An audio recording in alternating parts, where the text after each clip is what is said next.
வணக்கம். நாம் டிவி 365 செய்திகள். நாம் டிவி 365 உங்களை அன்புடன் வரவேற்கிறது. நாம் டிவி 365 வீடியோக்களை தொடர்ச்சியாக காண எங்கள் சேனலை மறவாமல் முதலில் சப்ஸ்கிரைப் செய்யவும். வாருங்கள் காணொளிக்குள் செல்வோம். உலகையே அலற வைக்கும் ஹார்மோஸ் ஜலசந்தி, ஸ்ட்ரெய்ட் ஆஃப் ஹார்மூஸ்.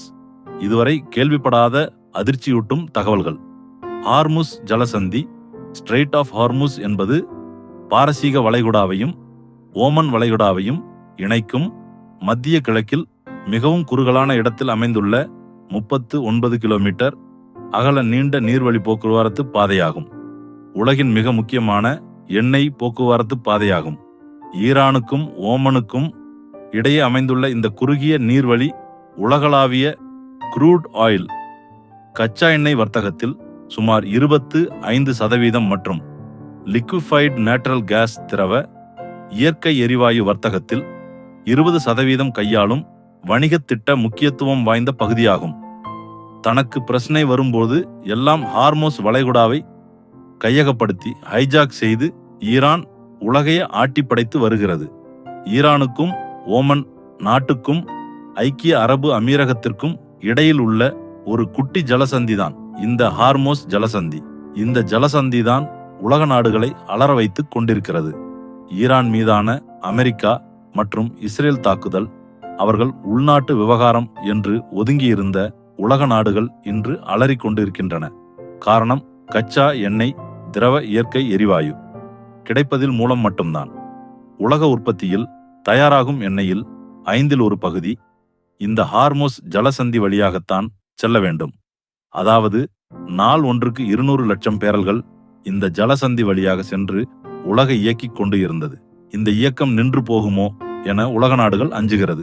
உலக நாடுகளுக்கு பெட்ரோலிய பொருட்கள் கொண்டு செல்ல தடை விதித்த ஈரான் தற்போது இந்த ஹார்மோஸ் ஜலசந்தி, ஸ்ட்ரெய்ட் ஆஃப் ஹார்மூஸ் வழியாக கடலுக்கு அடியில் செல்லும் இணைய சேவைக்கான கேபிள்களையும் துண்டிக்க திட்டமிட்டுள்ளது.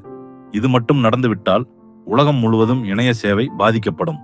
இத்தகைய விபரீதம் எதுவும் நடக்கக்கூடாது என 2500 போர் வீரர்களை கொண்ட திரிபோலி என்ற புதிய போர்க்கப்பலை அமெரிக்கா அனுப்பியது.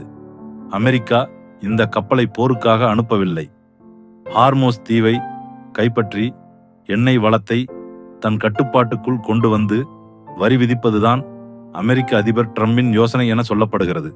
ஆனால் இவை எதை பற்றியும் கவலைப்படாமல் ஈரான் தனக்கு வேண்டிய கப்பல்களை மட்டும் விடுவித்து தன் கட்டுப்பாட்டில் கொண்டு வந்துள்ளது. அப்படி விட்ட கப்பல்கள் சிலதான் இந்தியாவுக்கு வந்துள்ளன. இதனால் நாம் கொஞ்சம் பெருமூச்சு விட்டுக் கொள்ளலாம். ஒரு காலத்தில் ஹார்மோஸ் தீவும் இந்த ஹார்மோஸ் ஜலசந்தியும் மிக அமைதியான பகுதியாக இருந்தது. பாரசீக வளைகுடாவுக்கும் ஓமன் வளைகுடாவுக்கும் இடையில் அமைந்துள்ள இந்த ஹார்மோஸ் ஜலசந்தி வளைகுடா நாடுகளின் ஏற்றுமதி மற்றும் இறக்குமதியில் முக்கிய பங்கு வகித்தது. முகலாய அரசர் பாபர் காலத்தில் இந்த ஹார்மோஸ் ஜலசந்தி, ஸ்ட்ரெய்ட் ஆஃப் ஹார்மூஸ் வழியாக பாதாம், மசாலா பொருட்கள், பட்டுப் பொருட்கள், முத்துக்கள், குதிரைகள் முதல் எண்ணெய் வரை ஏற்றுமதி செய்யப்பட்டு வந்தன. அப்போது கப்பல் போக்குவரத்து அதிகமில்லாத காலம். ஈரான் மற்றும் ஐக்கிய அரபு அமீரகம் இடையே நிலவும் புவிசார் அரசியல், ஜியோபாலிட்டிக்ஸ் பதற்றங்கள் இந்த ஜலசந்தியை அடிக்கடி சர்வதேச கவனத்திற்கு கொண்டு வருகின்றன என்பது மிகவும் குறிப்பிடத்தக்கது. இதுவரை நமது நாம் டிவி 365 சேனலை சப்ஸ்கிரைப் செய்யாதவர்கள் நாம் டிவி 365 சப்ஸ்கிரைப் செய்து நமது செய்திகளை தொடர்ந்து கண்டு ஆதரவு அளியுங்கள். நன்றி, வணக்கம்.